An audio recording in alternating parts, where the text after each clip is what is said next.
Ողջույնի հարգելի հետևորդներ, այս պահին կզրուցենք ազգային ժողովի պատիվ ունեմ խմբակցության պատգամավոր Աննա Մկրտչյանի հետ։ Հայաստանը փաստացի վերադառնում է հանրության մեջ կասկածներ, Հայաստանի պետությունը, չէ, իշխանությունները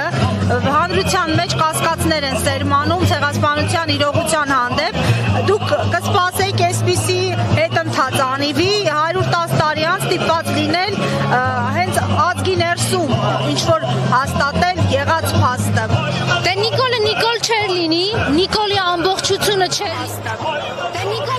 չէր լինի, Նիկոլի ամբողջությունը չէր լինի, եթե Արցախը ուրանալուց, հայկական ինքնությունը ոտնատակ տալուց, Հայաստանի սուվերեն պետության տարածքները Թուրքին հանձնելուց հետո չոտնձգեր ցեղասպանությունը, պահանջատիրությունն ու մեր հիշողությունը։ Դրական այդ է, չէ, որ թուրքական լոբինգով, թուրքական ուժերի և ռեսուրսների շնորհիվ Հայաստանում իշխանություն զավթածը պիտի ամբողջությամբ կազմաքանդի պետության հիմքերը, ազգային նպատակները, իղձերը։ Եվ եթե մենք 110-րդ տարելիցին ազգովի հպարտանում էինք, որ Ծիծեռնակաբերդի բարձունքում գլուխ են խորանում գերտերությունների նախագահներ, ղեկավարներ, պետական պաշտոնյաներ, դատապարտելով այդ ոճրագործությունը և սատար կանգնելով այդ ոճրագործության, այդ ոճրագործությունը կատարողների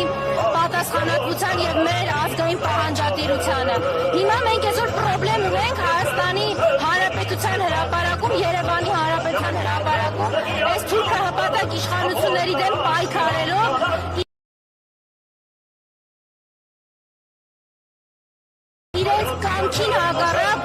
պահանջատիրության երթ ու Ծիծեռնակաբերդի բարձրանալն իրականացնենք։ Ես ձեզ մի փոքրիկ դրվագ եմ պատմելու, ընդամենը մի քանի րոպե առաջ եմ տեսել, որ այսպես վերացական խոսքի փոխարեն իրականում հասկանանք, թե սրանք ինչքան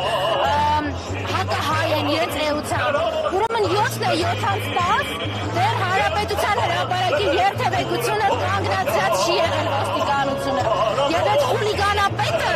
ոստիկանապետ կոչված, որ իրականում Նիկոլի աթոռը պահելու համար է, լկտիաբար հայտարարում է, որ դե ում են խանգարում, որ այդ մեքենաները, որ երթևեկում են, ըստ էության արհեստական խոչընդոտներ ստեղծելով Հայաստանի քաղաքացիների համար, որ հանգած Հանրապետության հրապարակում չկարողանան հավաքվել։ Ես վստահ եմ, որ Նիկոլը ամեն դեպքում այսօր նկատողություն է ստանալու Թուրքիայից և Ադրբեջանից, որովհետև իր առաջ այս տարի խնդիր է դրված եղել, որ Հանրապետության հրապարակում ընդհանրապես երբ մեկ հայ չհավաքվի։ Փաստորեն ինքը ձախողել է նաև այս տարի, դրա համար իրեն նկատողություն կանեն վստահաբար։ Եկել Մկրտչյան, հենց ազգային ժողովից սեփական սխալները չնկատելու համատեքստում փորձում են այսպես ուրիշի աչքի շուռը նկատել ԿՊ-ական պատգամավորները, ինչ որ սնանկներ են ուղղում նախկին իշխանության ներկայացուցիչների կողմը, նշում են, որ հենց նրանց կողմից է, այսպես ասած, կասկածի տակ դրել, կասեցնել ցեղասպանության ճանաչման գործընթացը, ավելին մեղադրում են նախագահ Սերժ Սարգսյանին, նախագահին, որը հենց ուղիղ դատապարտել է Թուրքիային հանցանքը մեծ ցեղասպանությունը գործելու համար։ Նախագահ Սերժ Սարգսյանի իշխանավարման ժամանակ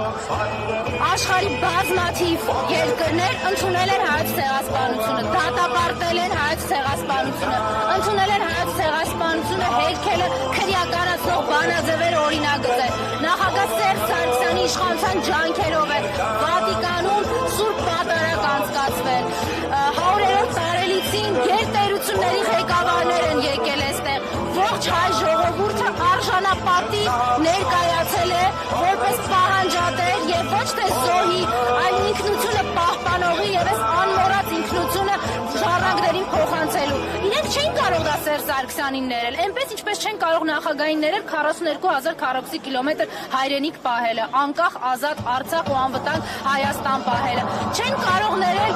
միջազգային հարթակներում, արտաքին հարաբերություններում հայկական հաղթանակները, բապիտի ցեղասպանության միջազգային ճանաչման եւ պահանջատիրության գործում ունեցած անուրանալի ավանդը ներել։ Իրենց դավաճան Նիկոլը գնում է մաղ, գետ մեկ բառ վախենում է ցեղասպանության մասին խոսի։ Նախագահի ցեղասպանության ուղղված Թուրքիային ուղղված կոչերը, որ պիտի ճանաչեք ցեղասպանությունը եւ առերեսվեք ձեր պատմության հետ, անուրանալի են։ Եվ գիտեք ինչ կա, այդ դավաճանների ասող էլ լինի, էլի թե ում պատասխանես։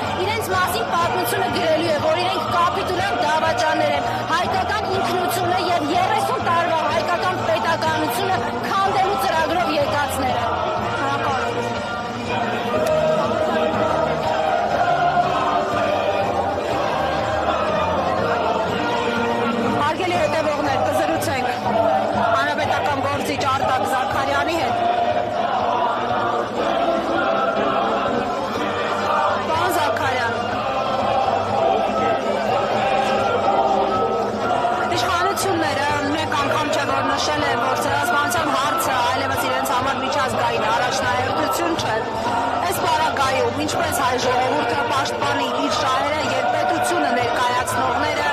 նախ կասկած են սերմանում եղելության հանդեպ, հարցեր են բարձրացնում, օրինակ Սփյուռքում մեր մեղքերն էլ պետք է փնտրենք, մեր սխալները փնտրենք, ավելին նշում են, որ ովքեր բերեցին այդ օրակարգը, ինչ որ